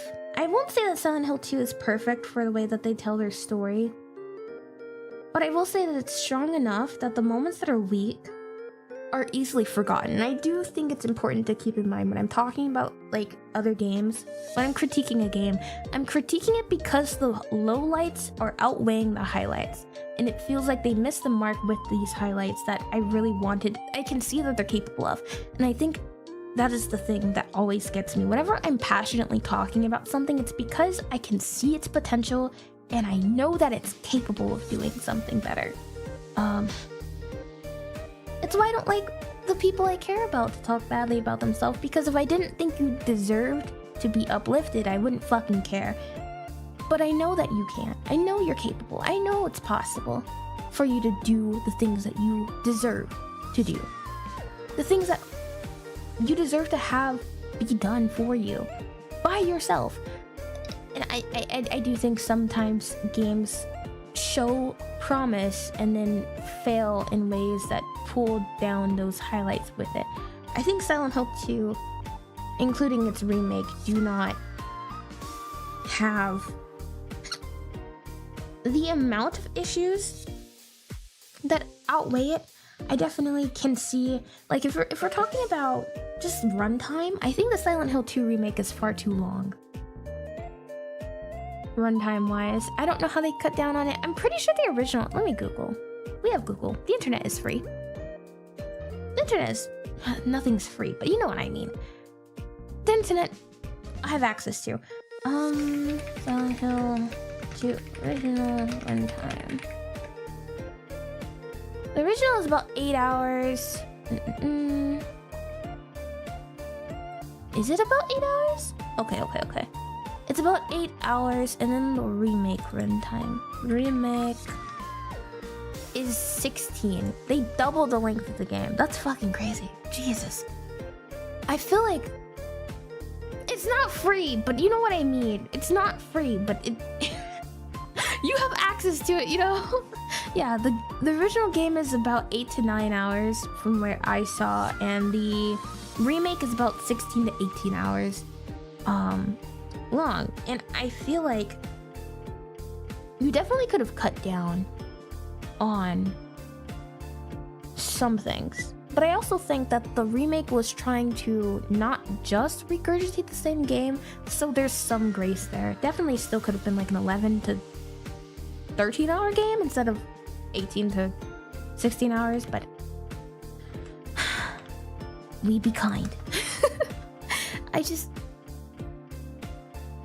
the free internet, leave me alone. The hospital was big. Yeah, the hospital definitely was a bit long. I don't remember the hospital that well, but I do know that it took a long time. I think there was a bit of a time stretching issue in some parts, but I do think that is what I mean.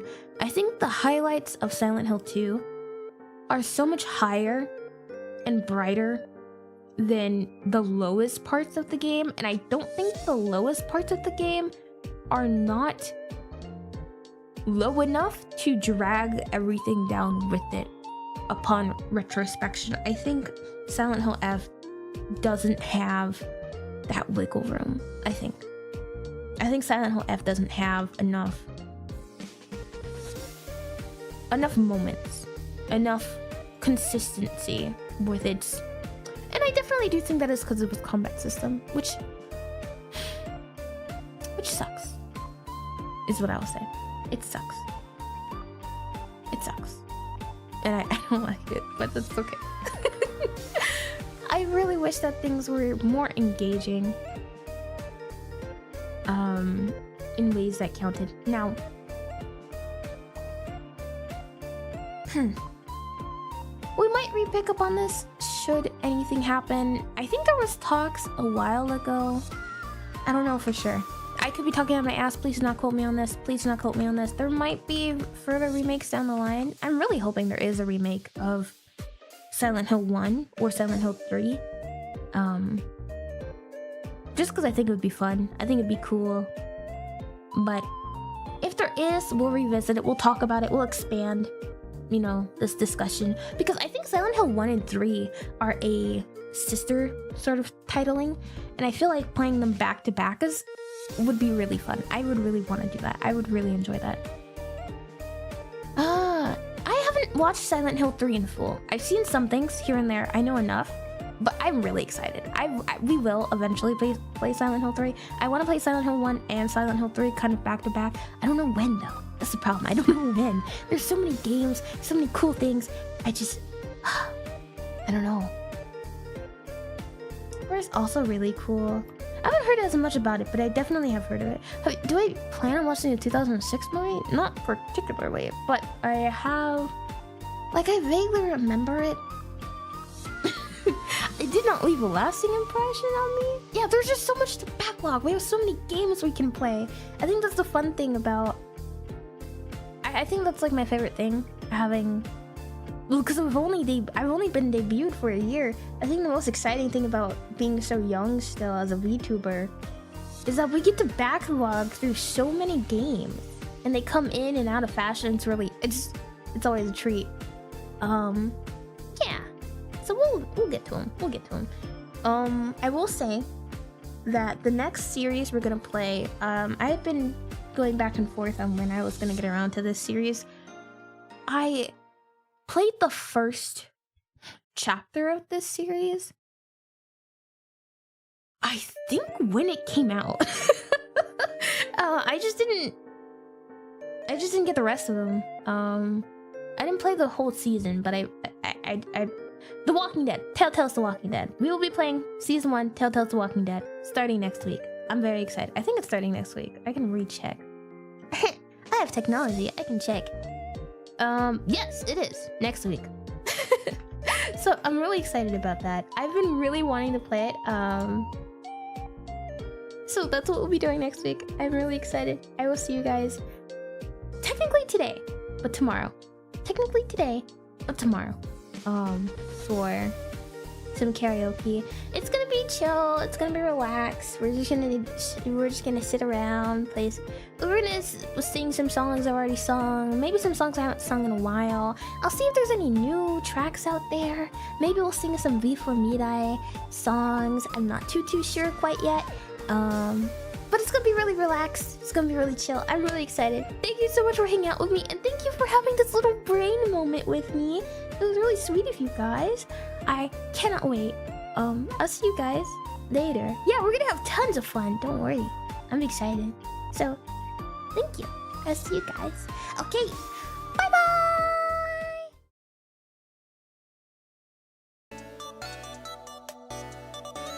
You guys could have still heard you hear me audibly. Okay. Ole. You guys, you hear me? Ole.